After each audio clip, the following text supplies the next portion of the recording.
Hello, everybody. I want to talk about Collateral, the 2004 Michael Mann film starring Tom Cruise and Jamie Foxx. Jada Pinkett Smith, Mark Ruffalo, and Peter Berg show up as well. Um, the film is clearly about economic obsession. I mean, uh, what's his name? Tom Cruise was literally killing for money, and Jamie Foxx is obsessed with setting up his limousine business. He's a cab driver in New York, delusionally so, which a delusion speaks more about obsession, I think, than actually working on it, because you're in denial that it'll happen. He doesn't. He doesn't decide. He doesn't really decide on whether Jamie Foxx will achieve his goals, but there's a reasonable probability he will, given how resourceful he becomes in the film. It's spectacular acted by Tom Cruise, and his passion and intensity and love for cinema and life comes through in it.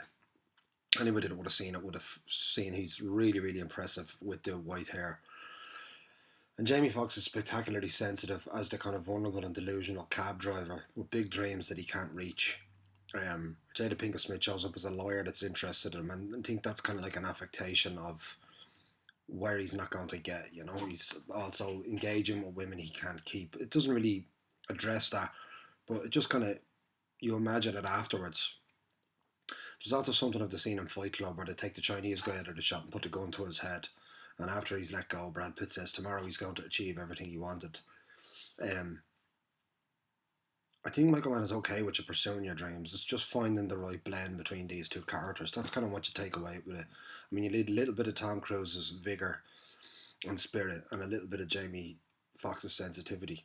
Jamie Foxx is an interesting movie star. Like, he looks like he's realised he's become a movie star that knows he's playing a movie star. I mean, he's not quite Denzel, and he's not Clint Eastwood, he's not Mark Zuckerberg, and just sometimes he reminds himself of that.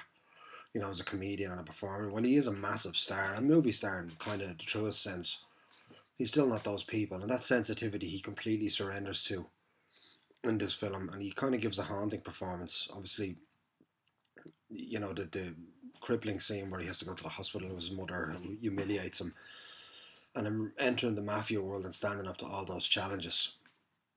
The final image had everyone perplexing as of a fox in the middle of the street, and Jamie Foxx, again reminiscent of Fight Club, driving really quickly in the car. And I think Michael Mann is kind of saying, don't be either of these, but be free. Um, and as an obsessive filmmaker, and all his films are generally men that are extremely, extremely focused on one goal. As a filmmaker, you need to be. It's trying to find the peace in what you do. That right blend of, economic aspiration, thirst for success, challenge, and pragmatic work ethic. Um, it's shot one of the early proprietors of digital. It's very stripped back and very raw looking, but it looks like a lot of short films or independent films now. But it does have a great look. It really shot on the gun at some stage. It really feels like you're in LA where it is. I think he loves the glowing. I think he loves the real rustic and both extreme urban financial kind of centre aspect of LA that he likes. I mean, he's obviously a very wealthy filmmaker, but I'm sure if you drive half an hour down the road, there's rough neighbourhoods, and he tries to capture all of that in the rawness of it. There's a weird, cheap, grainy look about the film that I think you will enjoy.